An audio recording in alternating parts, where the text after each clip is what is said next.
नमस्कार प्यारे बच्चों।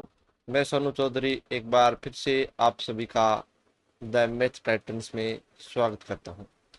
आज के इस वीडियो में हम कक्षा 10 की गणित विषय की प्रश्नावली 5 जिसका नाम है समांतर श्रेणी, उसके बारे में पढ़ने वाले हैं। तो सबसे पहले हम इस वीडियो में समांतर श्रेणी के बारे में बेसिक जानकारी प्राप्त करेंगे और फिर हमारी प्रश्नावली 5.1 के हमारे जितने भी अभ्यास प्रश्न हैं उन सभी प्रश्नों का हल ज्ञात करेंगे और समझेंगे कि इन प्रश्नों को किस प्रकार हल करना है। तो चलिए बिना देरी किए हुए आज का वीडियो शुरू करते हैं और सबसे पहले हम समांतर श्रेणी के बारे में समझेंगे कि समांतर श्रेणी क्या होती है।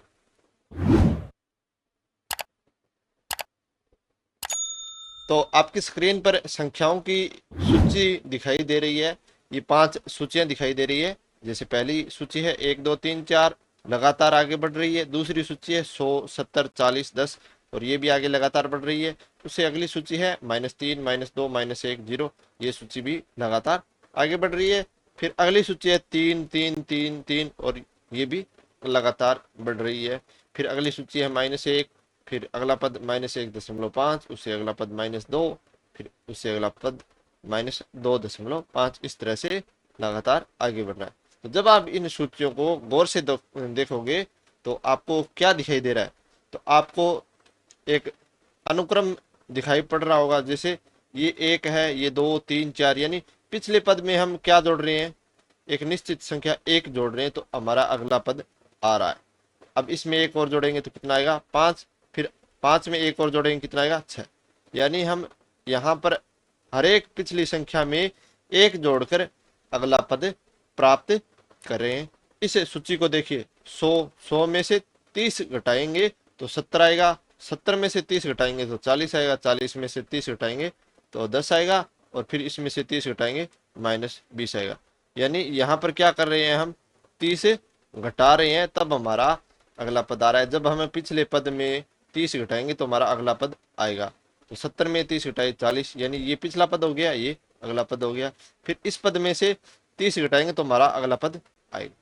यहाँ पर देखिए -3 -2 -1, यानी हम यहाँ पर क्या कर रहे हैं, पिछले पद में एक जोड़ रहे हैं। तो -3 में एक जोड़ेंगे तो अगला पद -2 आएगा। फिर -2 में एक जोड़ेंगे तो अगला पद -1 आएगा। फिर -1 में एक जोड़ेंगे तो अगला पद 0 आएगा। फिर 0 में एक जोड़ेंगे तो कितना आएगा 1 आएगा। फिर 1 में एक जोड़ेंगे तो अगला पद कितना आएगा 2। यानी हम यहाँ पर क्या कर रहे हैं, एक जोड़ रहे हैं पिछले पद में तो हमारा अगला पद आ रहा है। यहाँ पर देखिए 3 का अगला पद 3, तो 3 में हमने क्या जोड़ा 0। फिर 3 में क्या जोड़ा 0, तो अगला पद यहाँ पर भी क्या जोड़ा 0। तो यहाँ पर हम क्या कर रहे हैं, 0 जोड़ रहे हैं तो हमारा अगला पद प्राप्त हो रहा है। यहाँ पर देखिए -1 अगला पद -1.5, यानी यहाँ पर हम क्या कर रहे हैं, घटा रहे हैं कितना 0.5। तो पिछले पद में जब हम 0.5 घटा रहे हैं तो अगला पद आ रहा है। तो -1.5 में 0.5 घटाएंगे तो 2 आएगा माइनस का। फिर -2 में 0.5 घटाएंगे तो माइनस का 2.5। फिर -2.5 में से 0.5 घटाएंगे तो हमारा अगला पद आएगा -3। फिर इससे अगला पद क्या आ जाएगा -3.5। तो ये सूची है, इसमें प्रत्येक संख्या क्या कहला रही है, एक पद। और दो लगातार पदों के बीच एक निश्चित अंतर है। तो जब हम उत्तरोत्तर पदों में एक निश्चित संख्या जोड़कर अगला पद प्राप्त करते हैं तो इस प्रकार का जो अनुक्रम बनता है वह हमारा समांतर श्रेणी कहलाता है। जब हम उत्तरोत्तर पदों में यानी लगातार बढ़ते हुए पदों में एक निश्चित संख्या जोड़ते जाएंगे तो हमारा अगला पद प्राप्त होता जाएगा और इस प्रकार का जो अनुक्रम बनेगा या सूची बनेगी वो क्या कहलाएगी, समांतर श्रेणी, जिनमें कोई भी दो लगातार पदों के बीच जो अंतर है वो हमेशा निश्चित रहेगा, जिसे हम बोलते हैं सारव अंतर। और सारव अंतर को हम डी से लिखते हैं। तो दो लगातार पदों के बीच एक निश्चित अंतर है जिसे सारो अंतर कहते हैं समांतर श्रेणी में, और जिसे डी द्वारा लिखा जाता है। तो उपरोक्त सूचियों में उत्तरोत्तर पदों को इनसे पहले के पद में एक निश्चित संख्या जोड़कर या घटाकर प्राप्त किया जाता है। तो संख्याओं की ऐसी सूची को यह कहा जाता है कि वे एक समांतर श्रेणी या एपी बना रही है। शॉर्ट में क्या बोल रहे हैं, एपी। तो अतः एक समांतर श्रेणी संख्याओं की एक ऐसी सूची होती है जिसमें प्रत्येक पद अपने पद में एक निश्चित संख्या को जोड़ने पर प्राप्त होता है, और यह निश्चित संख्या एपी यानी समांतर श्रेणी का सार्वंतर कहलाती है। याद रखिए, यह सार्वंतर धनात्मक, ऋणात्मक या शून्य हो सकता है, और सार्वंतर को हम किससे लिखते हैं, डी से लिखते हैं। तो आइए एक एपी यानी समांतर श्रेणी के पहले पद को ए1, दूसरे पद को ए2, तीसरे पद को हम लिखेंगे क्या, ए3, चौथे पद को ए4, इस तरह से आगे बढ़ते जाएंगे। तो अन्य पद को एन तथा सार्वंतर को डी से व्यक्त करें, तब एपी ए1, ए2, ए3 लगातार बढ़ते हुए एन हो जाती है। अतः ए2 माइनस ए1 यानी दूसरे में से पहला पद, अगले पद में से पिछला पद, ए3 में से ए2, ए4 में से ए3, यानी हर एक अगले पद में से पिछला पद घटाएंगे तो हमारा जो क्या आएगा, डी निकल कर आएगा। डी को हम क्या कहते हैं, सारो अंतर। तो किसी भी समांतर श्रेणी का सार्वंतर किस प्रकार ज्ञात करते हैं, सार्वंतर किस प्रकार ज्ञात करेंगे, आप ये सूत्र याद कर लीजिए। अगला पद है उसमें से पिछला पद घटाएंगे, अगला पद माइनस पिछला पद, तो हमारा उस समांतर श्रेणी का सार्वंतर है वो प्राप्त हो जाएगा। तो आपने समांतर श्रेणी के बारे में बेसिक जानकारी है वो प्राप्त कर ली है। चलिए अब हम प्रश्नावली 5.1 की तरफ चलते हैं और हमारे प्रश्नों का हल है वो ज्ञात करते हैं और समझते हैं।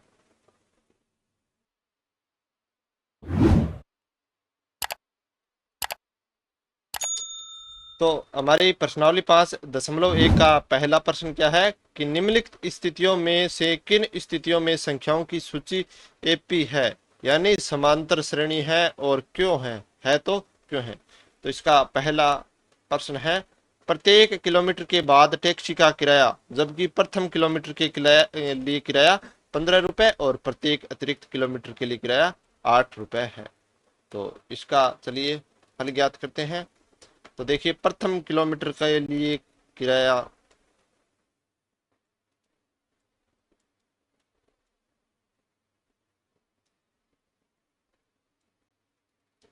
तो प्रथम किलोमीटर के लिए हमारा टैक्सी का किराया कितना है, 15 रुपए। 2 किलोमीटर के लिए किराया कितना हो जाएगा, तो देखिए 1 किलोमीटर जब हम चलते हैं, यहाँ से हमने टैक्सी बुक करी ए स्थान से और हम बी स्थान तक जाते हैं, तो ये 1 किलोमीटर हो गया, ये 2 किलोमीटर, ये 3, ये 4, ये 5, इस तरह से बढ़ते जा रहे हैं। तो देखिए यहाँ से लेकर के यहाँ तक कितने रुपए लगे, 15, और यहाँ से लेकर के यहाँ तक कितने रुपए लगे, 8, यहाँ से यहाँ तक कितने, 8, यहाँ से यहाँ तक 8। तो 1 किलोमीटर के लिए 15 है, 2 किलोमीटर के लिए कितना हो गया, 15 और 8 यानी 23 रुपए। फिर अगले 3 किलोमीटर के लिए 15 प्लस 8 प्लस 8, तो 3 किलोमीटर के लिए हमारा किराया कितना है, 15 प्लस 8 प्लस 8 यानी 29 रुपए। फिर 4 किलोमीटर के लिए किराया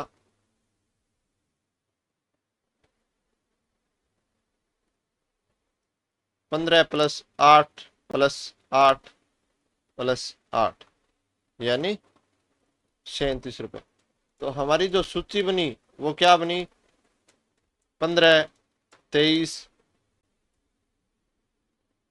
सॉरी यहाँ पर 31 आएगा,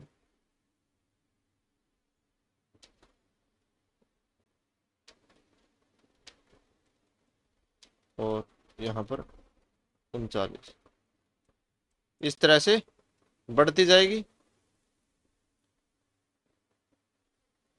अब हमें पता करना है कि यह हमारी सूची है वो एपी में है या नहीं, यानी समांतर श्रेणी में है या नहीं। तो कैसे पता करेंगे, हम अगले पद में से पिछला पद घटाएंगे, यानी सारोवंतर है वो ज्ञात करेंगे। तो पहले हम D1 ज्ञात करेंगे। तो D1 क्या ज्ञात करेंगे, D1 ज्ञात करने के लिए ये पहले दो पद लेंगे, यानी दूसरे पद में से पहला पद घटाएंगे। तो 23 में से 15 घटाएंगे, यानी 8 आएगा। अब हम ज्ञात करेंगे D2, यानी तीसरे में से दूसरा पद घटाएंगे। तो A3 माइनस A2, 31 माइनस 23, यहाँ भी 8 आया। फिर D3 ज्ञात करेंगे। तो ये चौथा पद है, इसमें से तीसरा पद घटाएंगे। तो चौथे पद को हम लिखेंगे A4 माइनस तीसरे पद को A3। तो 39 माइनस 31 कितना आया, 8। यहाँ पर भी 8 आया। तो सभी का जो अंतर है वो क्या आ रहा है, समान आ रहा है। तो यहां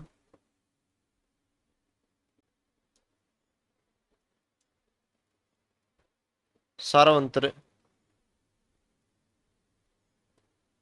समान है, अतः दी गई स्थिति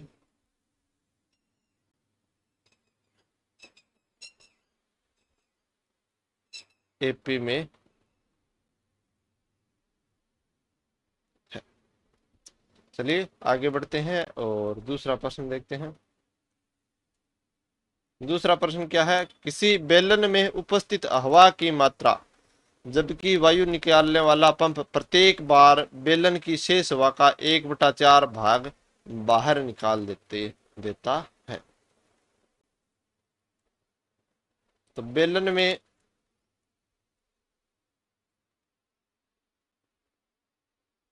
हवा की मात्रा मान लेते हैं, कितनी है, 1 इकाई है। क्या मान लिया, बेलन में हवा की मात्रा है वो 1 इकाई। तो जब पहली बार निकालेंगे तो शेष हवा का 1/4 भाग बाहर निकलेगा, यानी बेलन में पहली बार हवा निकालने के बाद शेष हवा कितनी बची, 1 थी। 1 इकाई में से 1 इकाई का 1/4 भाग बाहर निकाल दिया, यानी 1/4 भाग वो बाहर निकाल दिया।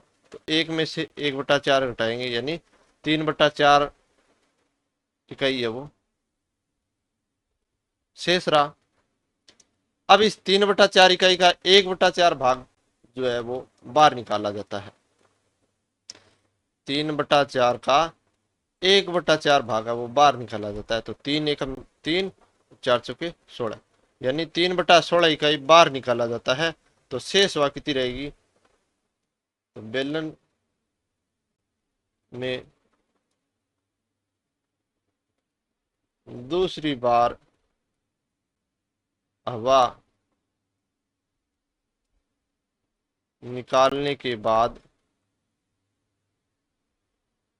शेष हवा कितनी बची, 3/4 थी और उसमें से हमने कितनी निकाल दी, 3/16।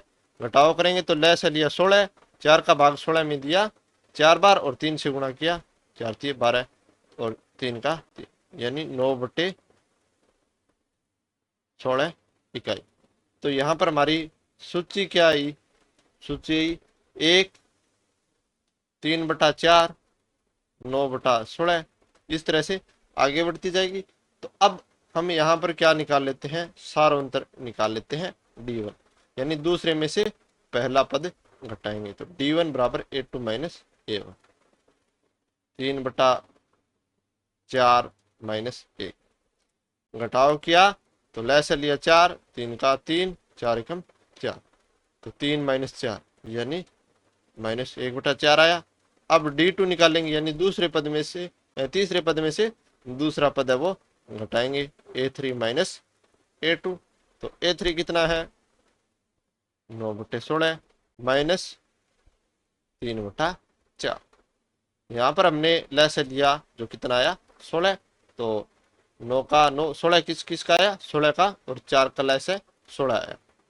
माइनस 4 का भाग 16 में देंगे 4, और 3 के साथ गुणा किया 12। तो 9 में से 12 घटाए माइनस के 3/16। तो यहाँ पर देखिए सार्वमंत्र हमारा क्या आया -1/4, यहाँ पर -3/16। तो हम इसके नीचे लिख देंगे। तो सूची में सभी पदों का अंतर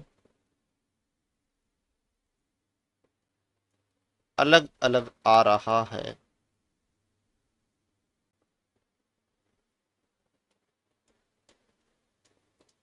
अतः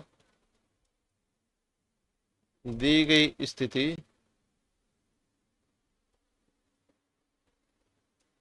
एपी में नहीं है। तो चलिए आगे बढ़ते हैं और तीसरा प्रश्न देखते हैं।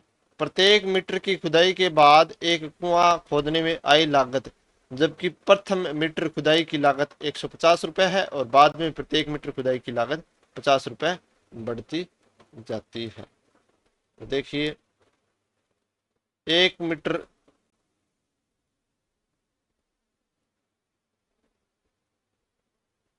खुदाई की लागत कितनी है 150 रुपए।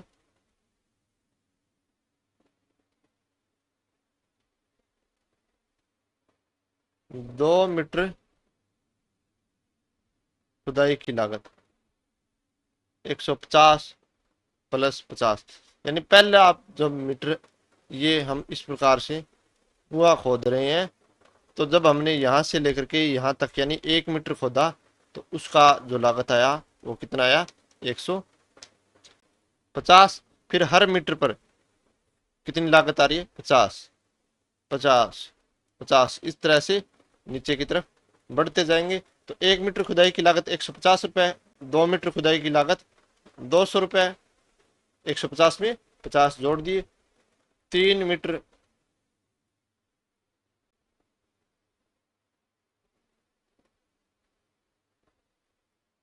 खुदाई की लागत कितनी है 200 प्लस 50, यानी 250 रुपए।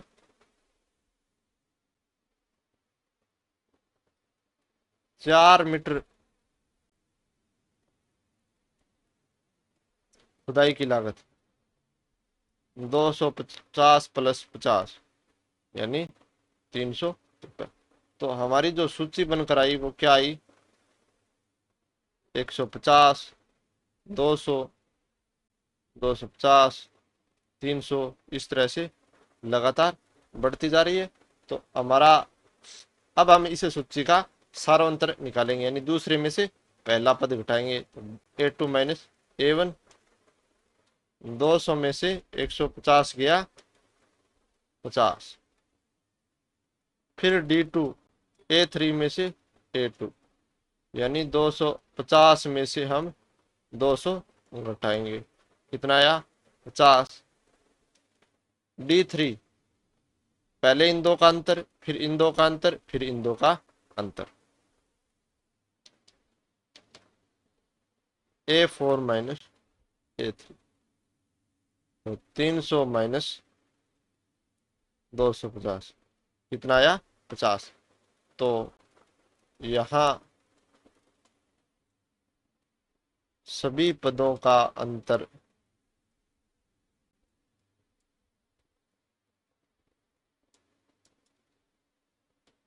समान है, इसलिए दी गई स्थिति एपी में है।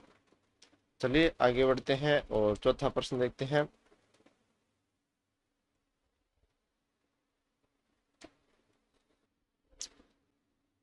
चौथा प्रश्न है हमारा, खाते में प्रत्येक वर्ष का ब्याज, जबकि 1,000 रुपए की राशि राशि है वो 8% वार्षिक की दर से चक्रवृद्धि ब्याज पर जमा की जाती है। तो पहले वर्ष का धन कितना है शुरुआत में? पहले वर्ष के शुरुआत में धन हमारा 10,000 रुपए।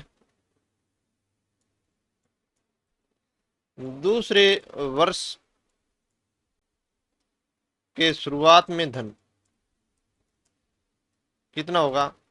देखिए 10,000 रुपए है, उस पर 8% से चक्रवृद्धि ब्याज लगता है, तो 10,000 गुणे 108 भाग में 100, 20 से 20 कट गए और गुणा करेंगे तो कितना आएगा? 10,800 रुपए।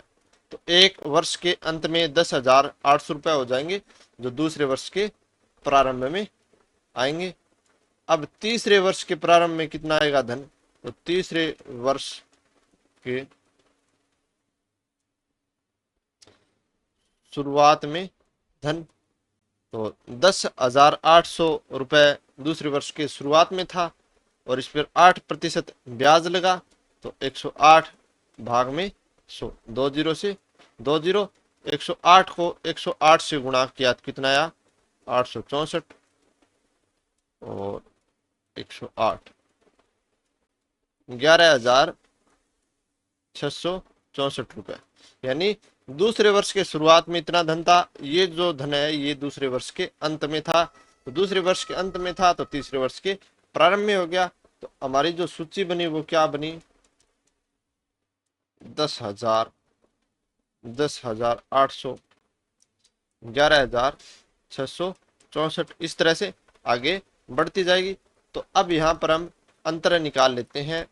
तो D1 निकालेंगे, दूसरे में से पहला घटाएंगे, यानी A2 माइनस A1 कितना आएगा?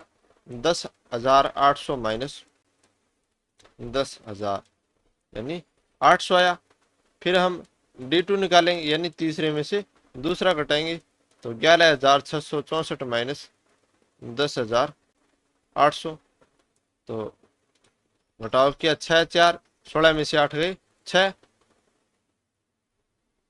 और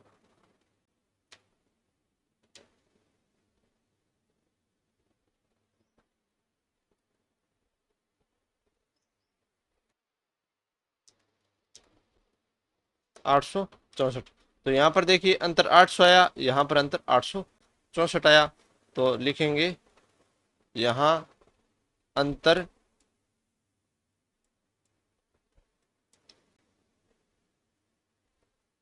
अलग अलग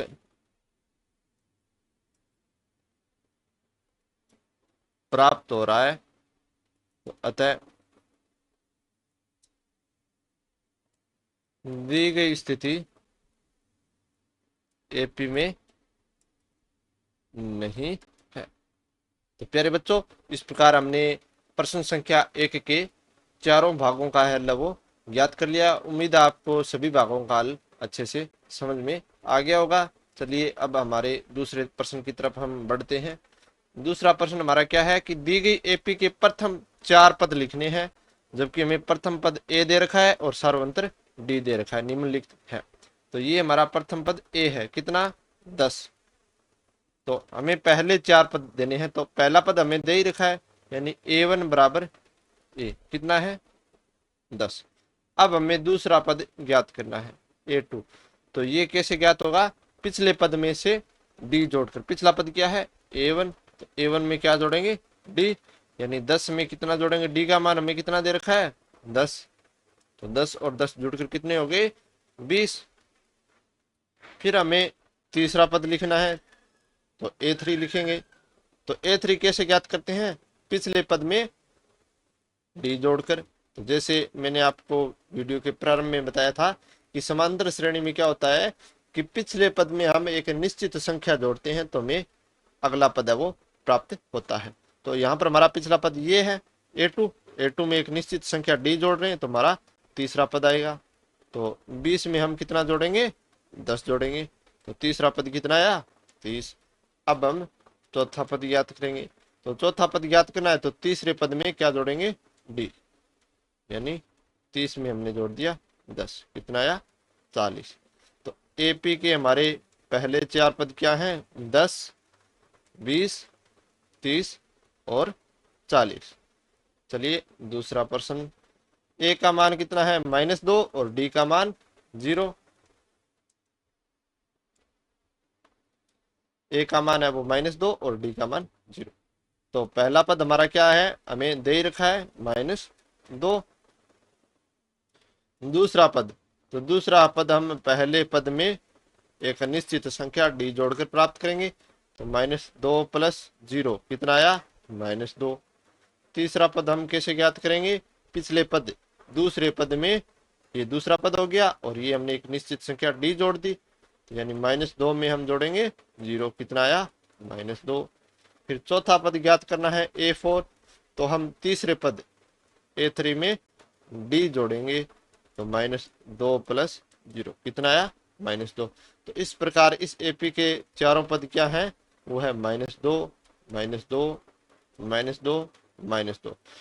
तो मैंने आपको पहले भी बताया था कि किसी भी समांतर श्रेणी के जो पदों का सार्वंत्र है वो धनात्मक हो सकता है, ऋणात्मक हो सकता है या शून्य भी हो सकता है।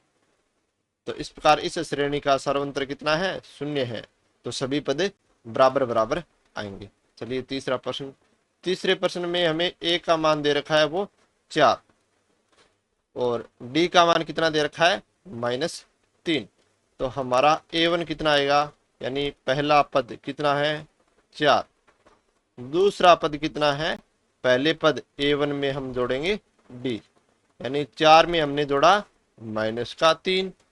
अब ब्रैकेट में आ गया तो बाहर प्लस है अंदर माइनस, तो प्लस माइनस गुणा होकर माइनस। तो 4 में से 3 घटाया -1। A3 बराबर A2 + D। तो A2 का मान कितना है, -1, प्लस जोड़ेंगे इसमें -3, तो -1 प्लस माइनस गुणा होकर -3। तो माइनस माइनस आपस में जुड़कर -4 हो गए। अगला पद A4, यानी तीसरे पद में हम क्या जोड़ेंगे, D। तो तीसरा पद कितना है, -4, इसमें जोड़ेंगे हम -3, तो -4 -3 कितना आया, जुड़कर -7। तो हमारी एपी क्या बन गई, 4, -1, -4 और -7। तो ये हमारे इस एपी के पहले 4 पद हैं। चलिए चौथा भाग देखते हैं। चौथे भाग में हमें ए का मान -1 दे रखा है और डी का मान 1/2। तो पहला पद हमारा कितना है, -1। दूसरा पद कितना होगा, A1 में हम क्या जोड़ेंगे, यानी पिछले पद A1 में हम D जोड़ेंगे, तो -1 + 1/2। अब कैसे जोड़ेंगे, तो लय से लेंगे, लय से कितना आएगा, 2 का -1 के साथ गुणा किया तो -2 + 1, तो दोनों का घटाव हो जाएगा और कितना आएगा, -1/2। अब तीसरा पद ज्ञात करना है, तो तीसरा पद ज्ञात करना है, तो तीसरा पद ज्ञात करना है तो हम क्या करेंगे, दूसरा पद यानी A2, इसमें हम D जोड़ेंगे। अब A2 कितना है, -1/2 और D कितना है, 1/2। तो दोनों संख्या समान है, एक प्लस में एक माइनस में घटाव होकर कितना आ गया, 0।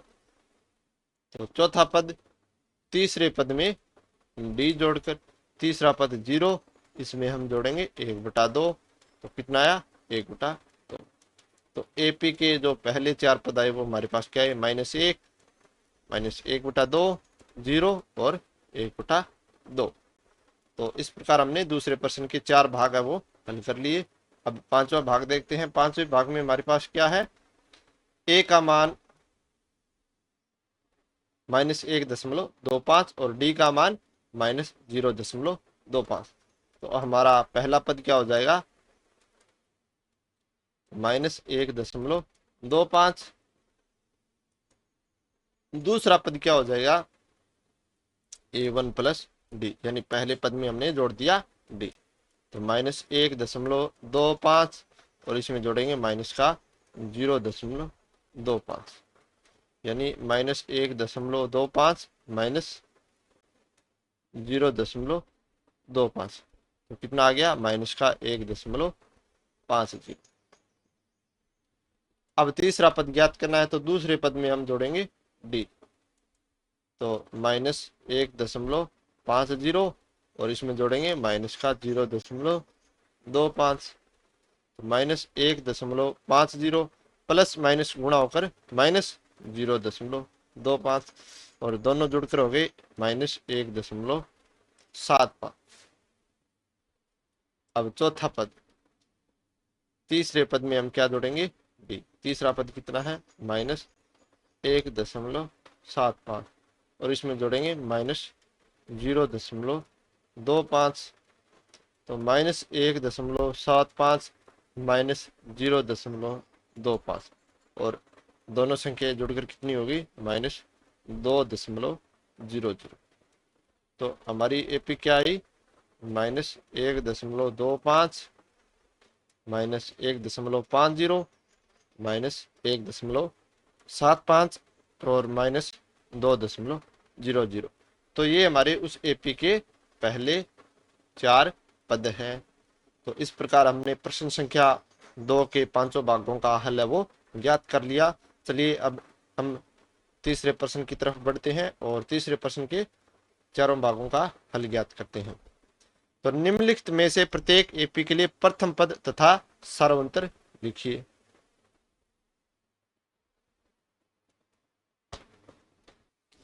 तो यहाँ पर हमें श्रेणी क्या दी हुई है, 3 1 -1 -3। तो प्रथम पद क्या हो गया इस श्रेणी का, पहला पद, पहला पद यही है, तो प्रथम पद कितना आया, 3।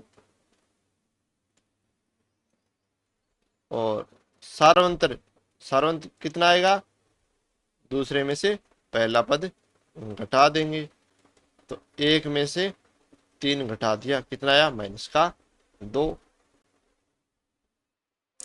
दूसरे में देखिए, दूसरे में प्रथम पद क्या होगा, तो हमारा इस श्रेणी का ये वाला पद -5, कौन सा पद, ये वाला, तो ये हमारा प्रथम पद है। तो प्रथम पद कितना है, माइनस का 5।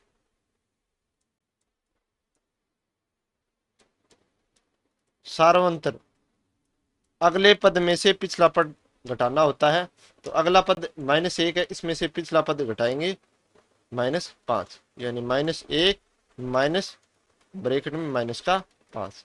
ये माइनस जो है ये हमारा इस सूत्र का है, ये सार्वंतर ज्ञात करने का सूत्र है, अगले पद में से पिछला पद। तो -1 माइनस माइनस ओके गुणा होके प्लस, तो -1 प्लस 5 कितना हो गया, प्लस के 4, यानी 5 में से 1 घट गया 4, तो सार्वंतर कितना आया, 4। तीसरा देखिए, तीसरे में प्रथम पद कितना है, 1/3, और सार्वंतर कितना है,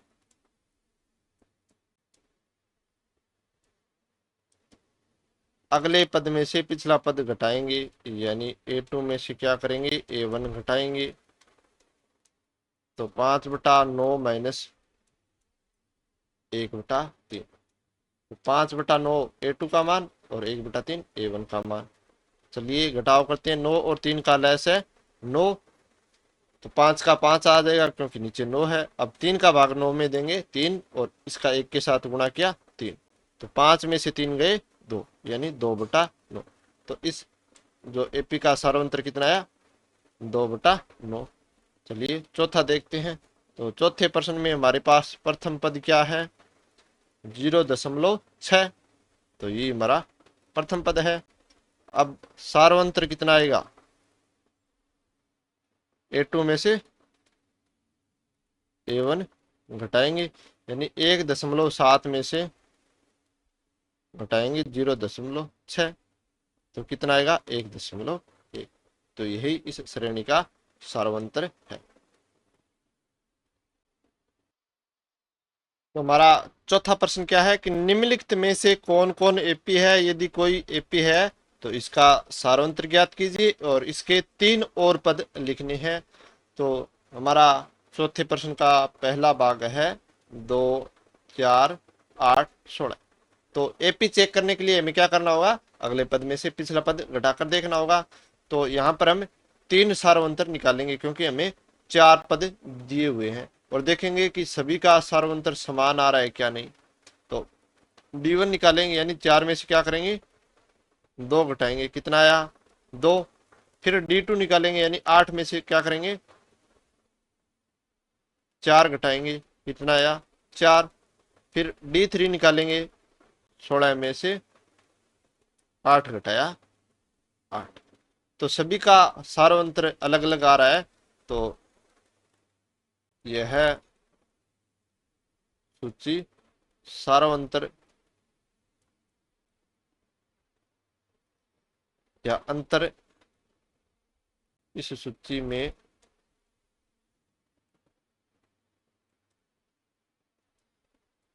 पदों का अंतर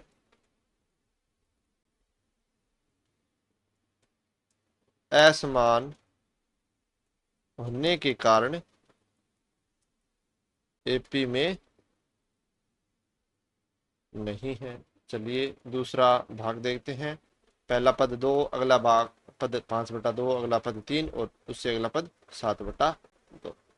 तो सभी पदों का हम सार्वंतर निकालेंगे। तो पहले D1 निकालेंगे यानी 5/2 में से दो घटाएंगे। तो लैस लिया दो, पांच का पांच माइनस दो का दो के साथ गुणा किया चार, पांच में से चार गया 1/2।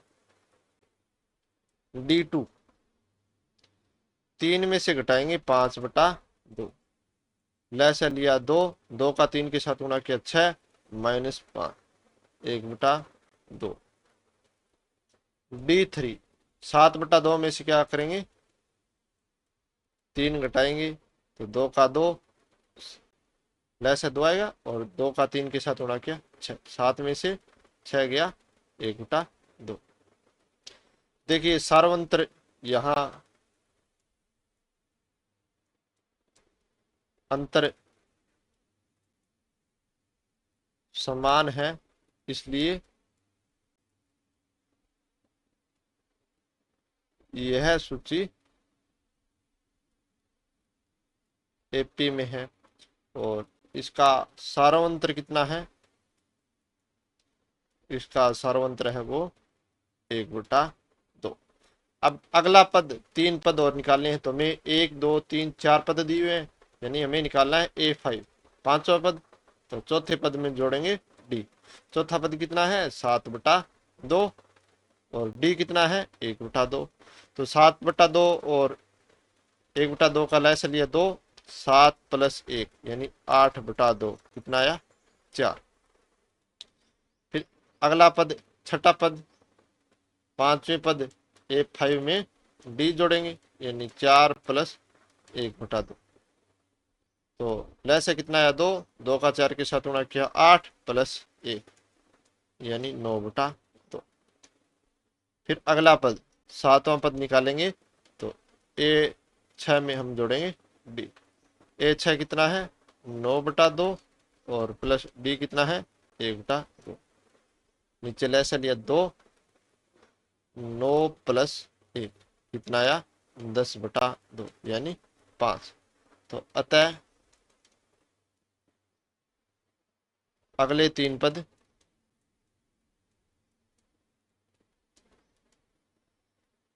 चार, 9/2, 5। चलिए तीसरा -1.2, -3.2, -5.2, -7.2। तो पहले हम D1 निकालेंगे यानी -3.2 में से हम घटाएंगे माइनस का 1.2। तो कितना आएगा, -3.2 + 1.2 कितना आया, 2, माइनस का 2। फिर D2 निकालेंगे तो -5.2 इसमें से घटाएंगे -3.2। तो -5.2 + 3.2। तो कितना आया? माइनस का 2। फिर D3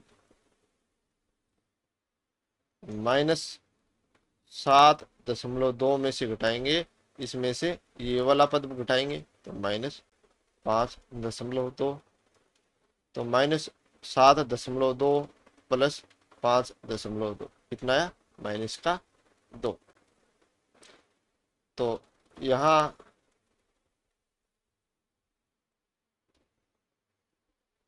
सूची के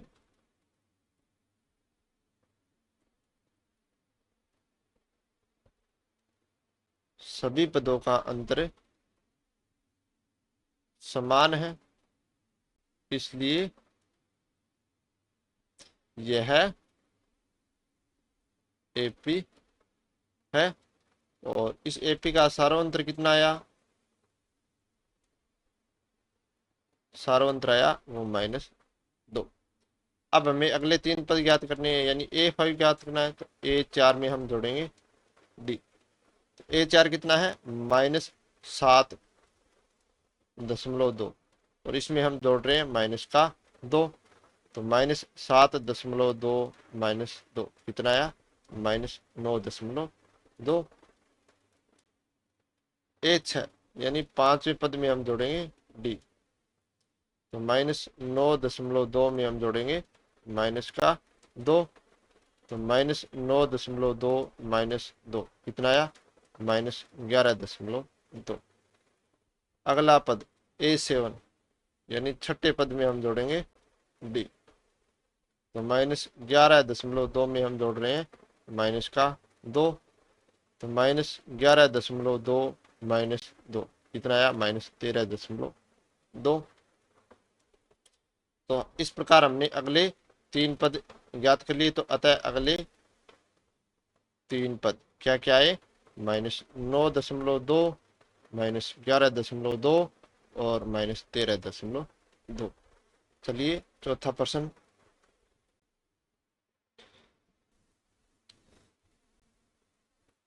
तो यहाँ पर हम पहले D1 निकालेंगे, फिर D2 और फिर D3। तो D1 कितना आएगा? -6 में से घटाएंगे माइनस का 10, यानी -6 प्लस 10 कितना आया? प्लस का 4। D2 कितना आएगा? -2, इसमें से -6 घटाएंगे तो माइनस ब्रेकेट -6। तो -2 माइनस माइनस हो गए प्लस, माइनस का माइनस के साथ गुणा होकर हो गया प्लस, यानी 6 में से 2 घटाया 4। और D3 कितना आया? 2 में से 2 घटाएंगे तो 2 माइनस ब्रेकेट -2। तो माइनस माइनस गुणा होकर प्लस, तो 2 + 2 कितना आया? 4। तो दी गई सूची में सभी पदों का अंतर है वो समान है, अतः यह है एपी है। तो एपी है तो सार्वंत्र कितना है इसका? सार्वंत्र है वो 4। अब हमें अगले 3 पद ज्ञात करने हैं, यानी A5 ज्ञात करना है। तो चौथे पद में हम क्या जोड़ेंगे? D। चौथा पद कितना है? 2। तो 2 में 4 जोड़ा 6। छठा पद यानी 5वें पद में हम जोड़ेंगे D। तो 5वां पद कितना है? 6। 6 में हम जोड़ेंगे 4, कितना आया? 10। 7वां पद, तो छठे पद में हम जोड़ेंगे D। छठा पद कितना है? 10 + 4 14। तो अतः अगले 3 पद 6 10 14। पांचवा देखिए, 3 3 + √2, 3 + 2 √2 और 3 + 3 √2। तो D1 कितना है? इसमें से ये वाला पद घटाएंगे, यानी 3 + √2 में से घटाएंगे 3। तो कितना आया? √2। अब हम D2 ज्ञात करेंगे। तो 3 + 2 √2 में से इसमें से ये वाला पद घटाएंगे। तो दो पद है तो इनको हम ब्रैकेट में लिख लेंगे। अब ब्रैकेट हल करेंगे तो 3+2 √2, ये माइनस का हो गया और ये भी माइनस का हो जाएगा, क्योंकि बाहर क्या है ब्रैकेट के माइनस। तो 3 से 3 कट गया, 2 √2 में से √2 कट के √2 शेष बचा। D3 3+3 √2, इसमें से घटाएंगे 3+2 √2, ब्रैकेट खोलेंगे 3+3 √2 -3 -2 √2, 3 में से 3 घट गया और 3 √2 में से 2 घटकर √2 शेष बचा। तो यहाँ पर सभी का अंतर कितना आ रहा है √2। तो यहाँ सूची में सभी पदों का अंतर समान है, इसलिए यह एपी है। तो सार्वंत्र कितना है? सार्वंत्र है √2। अब देखिए पांचवा पद ज्ञात करना, क्योंकि सार्व एपी में है तो 3 और पद निकालने, तो 3 पद निकालने तो चौथे पद में डी जोड़ेंगे। चौथा पद क्या है? 3+3 √2, इसमें हम जोड़ेंगे √2। तो कितना आएगा? 3+3 √2 और √2 जुड़कर हो गए 4 √2। छठा पद कितना आएगा? A5 + D, यानी 3+4 √2 में हम क्या जोड़ेंगे? √2। तो कितना आएगा? 3+5 √2। और सातवां पद निकालना है तो छठे पद में डी जोड़ेंगे। तो 3+5 √2 में हम जोड़ेंगे √2, तो 3+6 √2। तो इस प्रकार हमने अगले 3 पद निकाल लिए। तो अतः अगले 3 पद अगले 3 पद क्या क्या है? वो है 3+4 √2, 3+5 √2 और 3+6 √2। लिख लेते हैं। 3+4 √2, 3+5 √2 और 3+6 √2 है। चलिए छठा भाग देखते हैं। तो छठे में हमें क्या दे रखा है? 0.2, 0.22, 0.222 और 0.2222। तो पहले हम D1 निकालेंगे, यानी इसमें से ये घटाएं। तो 0.2 में से 0.2 घटाया तो उत्तर आया हमारे पास 0.02। D2 देखिए 0.22 में से 0.2 घटाना है तो 0 का सीध में 0, दशमलव की सीध में दशमलव और दशांश की सीध में दशांश। तो 2 में का 2, 2 में से 2 गए 0, दशमलव और फिर 0। तो ये आएगा। अब 0.222 इसमें से घटाना है 0.22। तो कितना आएगा? 0.002। कैसे आया? देखिए इसमें से क्या घटाना है? 0.22, तो दशमलव की सीध में दशमलव, दशांश की सीध में दशांश और शतांश की सीध में शतांश। तो 2 का 2, 2 में से 2 गए 0, 2 में से 2 गए 0.0। फिर D3 निकालेंगे तो 0.222 में से 0.222, यानी 0.002। तो यहाँ सूची में पदों का अंतर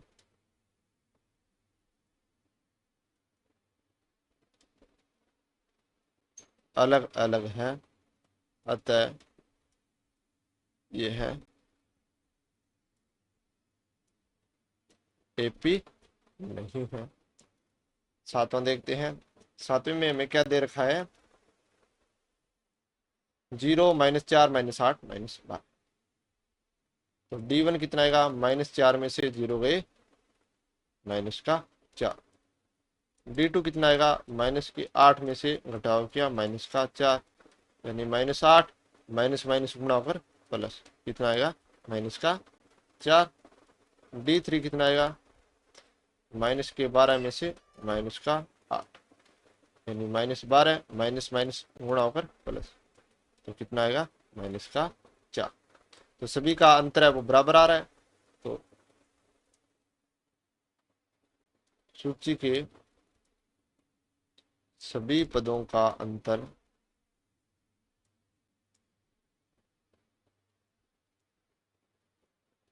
समान है, अतः यह एक एपी है। अब एपी है तो इसका सारोंतर लिखना है। सारोंतर कितना है, -4। अब सारोंतर आ गया तो मैं अगले पद और निकालने हैं। तो अगला पद, पांचवा पद क्या होगा, चौथे पद में हम डी जोड़ेंगे। चौथा पद -12 है, उसमें हम D-4 जोड़ेंगे, यानी -12 -4 कितने हो गए, -16। तो दोनों माइनस की संख्याएं आपस में जुड़ जाएंगी। अगर चिन्ह अलग अलग होता तो घट जाती। अब छठा पद निकालना है तो पांचवें पद में डी जोड़ेंगे, और पांचवा पद हमारा -16 है, इसमें हम जोड़ेंगे -4। तो -16 प्लस माइनस गुणा होकर माइनस, कितना आएगा, -20। सातवां पद, तो छठे पद में डी जोड़ेंगे, यानी -20 में हम क्या जोड़ेंगे, -4। तो -20 -4 जुड़कर -24। तो अतः अगले तीन पद -16 -20 -24 है। चलिए आठवां भाग देखते हैं। आठवें भाग में हमें क्या दे रखा है, सभी 1/2 1/2 दे रखा है। तो D1 निकालेंगे, 1/2 में से 1/2, इसमें से ये घटाएंगे तो 0 आएगा। D2 निकालेंगे तो इसमें से ये घटाएंगे, यानी 1/2 माइनस 1/2 कितना आया, 0। D3 निकालना है तो इसमें से ये घटाएंगे, कितना आया, 0। तो लिखेंगे सूची के सभी पदों का अंतर समान है, अतः यह एपी है। अब एपी है तो इसका सार्वंत्र कितना है, सार्वंत्र है वो 0 है।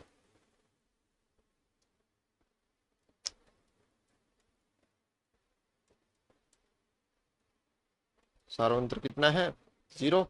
अब हमें पांचवा पद ज्ञात करना है, यानी A5। तो चौथे पद में हम जोड़ेंगे डी। चौथा पद कितना है, 1/2, इसमें 0 जोड़ेंगे तो कितना आएगा, 1/2। छठा पद, पांचवें पद में जोड़ेंगे डी, यानी 1/2 प्लस 0 कितना आया, 1/2। सातवां पद, छठे पद में डी जोड़ेंगे तो 1/2 प्लस 0 कितना आया, 1/2। तो अतः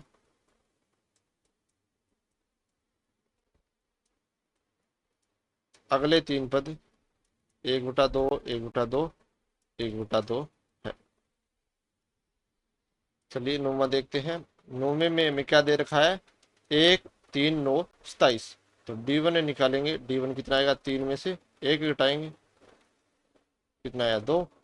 D2 निकालेंगे, 9 में से 3 घटाया 6, और D3 27 में से 9 घटाएंगे 18। तो यहाँ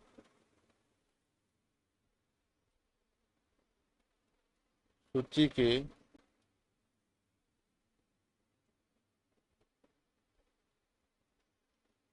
सभी पदों का अंतर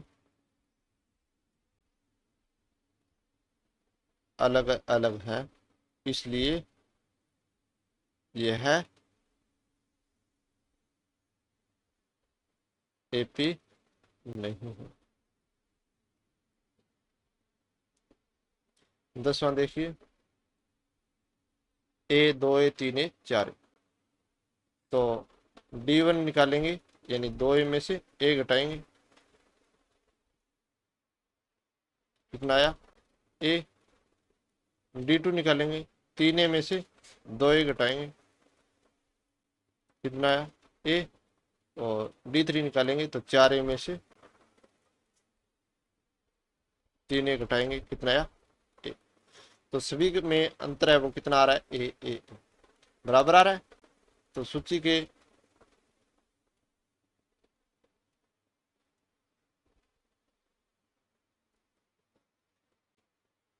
सभी पदों का अंतर समान है, इसलिए यह एपी है। अब एपी है तो इसका सार्वंत्र कितना है, हम ऊपर निकाल चुके हैं, कितना ए। अब हमें पांचवा छठा सातवां पद निकालना है, अगले 3 पद और निकालने हैं। तो चौथे पद में डी जोड़ दिया, ए में कितना है 4 ए, 4 ए में हम जोड़ेंगे ए, चौथा पद 4 ए, इसमें हम जोड़ाएंगे ए, तो कितना आएगा 5 ए। छठा है तो पांचवें पद में डी जोड़ेंगे, यानी 5 ए प्लस ए, कितना आया 6 ए। और सातवां पद ए 6 प्लस डी, यानी 6 ए प्लस ए, कितना आया 7 ए। तो अतः अगले 3 पद 5 ए 6 ए 7 ए है। चलिए 11वां भाग देखते हैं, ए स्क्वायर ए क्यूब ए की घात 4। तो पहले हम D1 निकालेंगे, यानी ए स्क्वायर में से ए घटाएंगे, तो दोनों में ए कॉमन है, तो यहाँ पर क्या बच जाएगा ए, और यहाँ पर 1, तो ए माइनस 1। D2 निकालेंगे तो ए की घात 3 में से ए की घात 2 घटाएंगे, दोनों में क्या कॉमन है ए की घात 2, तो यहाँ पर क्या बच जाएगा ए, और यहाँ पर क्या बच जाएगा माइनस 1। और D3 निकालेंगे तो ए की घात 4 में से ए की घात 3 घटाएंगे, दोनों में ए की घात 3 कॉमन है, तो यहाँ पर बच जाएगा ए, और यहाँ पर बच जाएगा माइनस 1। तो यहाँ सूची के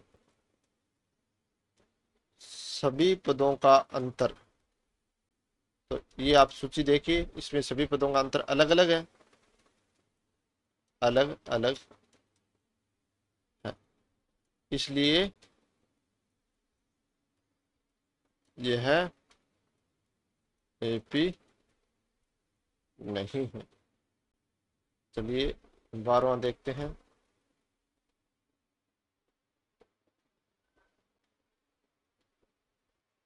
√2 √8 √18 √32।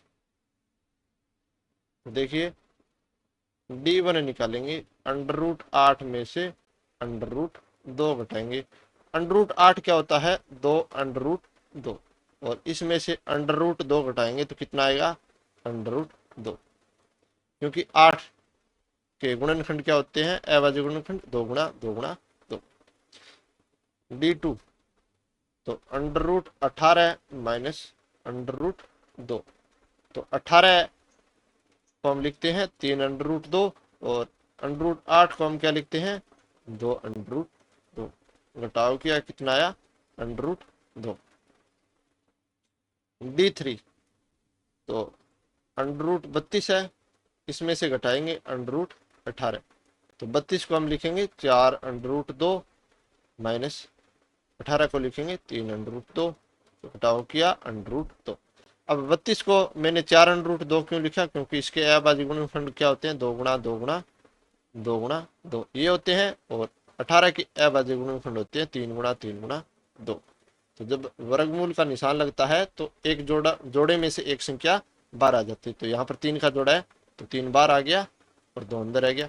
यहाँ पर दो के दो जोड़े हैं तो 4 बार आ जाएगा और 2 अंदर रह जाएगा। तो सभी में जो अंतर है वो बराबर है, तो ये एक एपी है। तो यहाँ सूची के सभी पदों में अंतर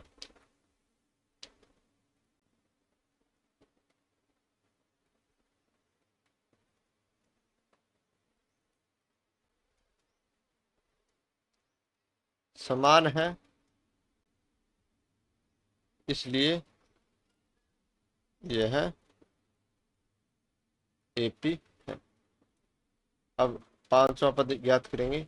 चौथे पद में डी जोड़कर चौथा पद कितना है, अंडर रूट 32, और इसमें हम जोड़ेंगे अंडर रूट का 2।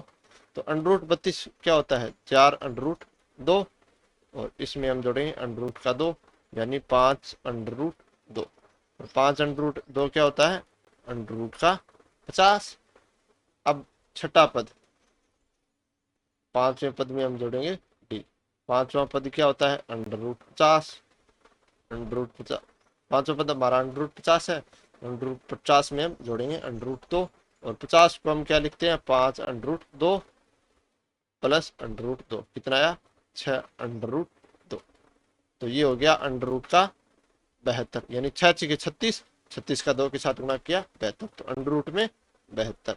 सातवां पद, छठे पद में डी, यानी under root 72 plus under root 2। 72 होता है 6 अंडर रूट 2 प्लस में अंडर रूट 2, कितना आया, 7 अंडर रूट 2। तो 7 का 7 के साथ गुणा किया 49, और 49 का 2 के साथ गुणा किया 98, यानी अंडर रूट के 98। तो अतः अगले 3 पद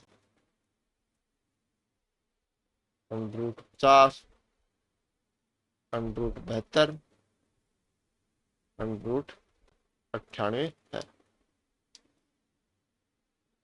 चलिए 13वां देखते हैं, under root 3, under root 6, under root 9, under root 12। तो D1 निकालेंगे, इसमें से ये घटाएंगे, यानी अंडर रूट 6 में से अंडर रूट 3 घटाएंगे।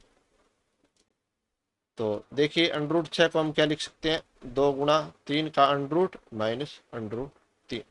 तो कॉमन लेंगे, कितना आएगा, अंडर रूट का 3। तो यहाँ पर ब्रैकेट में क्या बच गया, अंडर रूट 2, और यहाँ पर क्या बचेगा, माइनस का 1। D2 under root 9 minus under root 6। तो अंडर रूट 9 को हम क्या लिख सकते हैं, 3 गुणा 3 का अंडर रूट, माइनस 6 को हम क्या लिख सकते हैं, 2 गुणा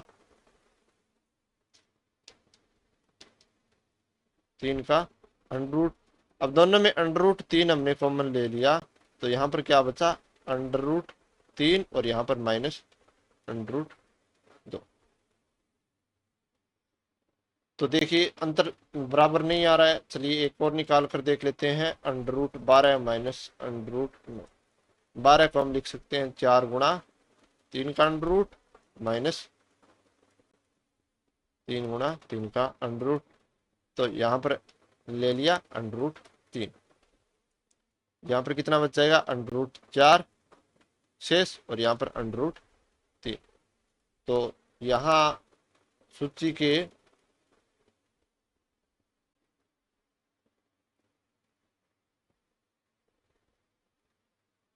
पदों का अंतर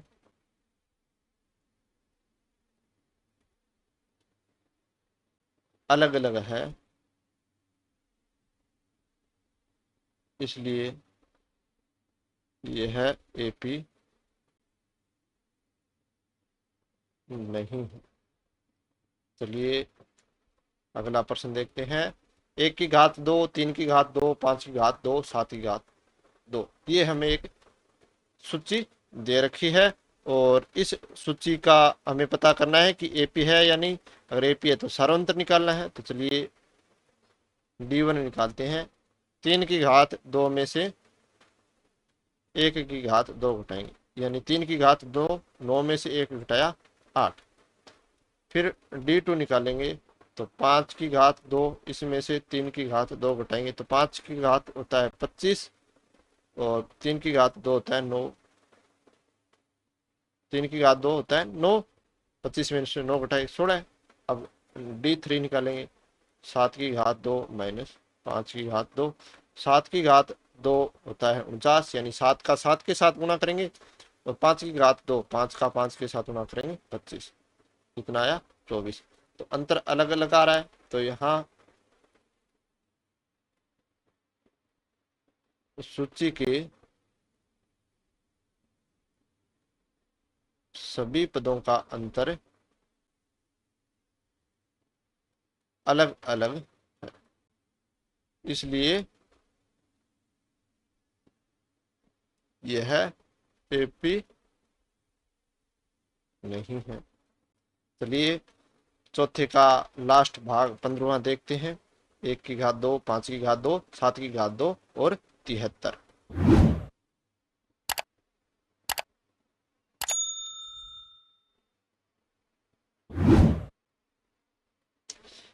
तो 1 की घात 2 अगला पद 5 की घात 2, इससे अगला पद 7 की घात 2, फिर अगला पद है वो 73 है, यानी घात में नहीं है।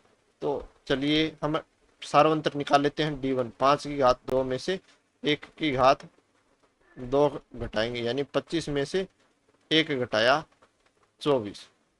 फिर D2 7 की घात 2 में से 5 की घात 2, यानी 49 में से घटाएंगे 25। इसका हल 49, इसका हल 25, कितना आया अंतर 24। D3 73 में से घटाएंगे 7 की घात 2, तो 73 माइनस 49, अंतर कितना आएगा 24। तो यहाँ सूची के सभी पदों का अंतर समान है,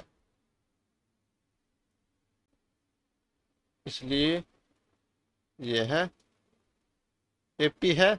अब एपी है तो इसका सार्वंतर कितना है, सार्वंतर है वो 24।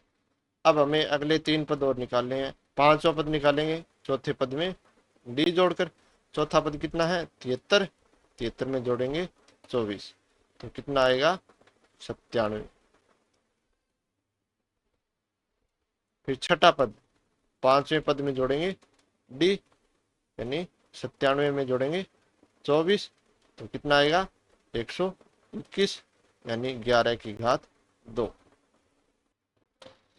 फिर 7वां पद देखते हैं, यानी छठे पद में डी जोड़ेंगे। छठा पद हमारा कितना है 121, 121 में हम 24 जोड़ेंगे, तो कितना आएगा 145। तो अतः अगले 3 पद 97, 121 को हम लिखेंगे 11 की स्क्वायर और 145 है। तो प्यारे बच्चों, इस प्रकार हमने प्रश्नावली 5.1 के सभी चारों प्रश्नों का हल है वो ज्ञात कर लिया है, और उम्मीद है आपको सभी प्रश्नों का हल अच्छे से समझ में आ गया होगा। मिलते हैं अगले वीडियो में। अगले वीडियो में हम प्रश्नावली 5.2 के प्रश्नों का हल वो ज्ञात करेंगे। तब तक के लिए जय हिंद, जय भारत।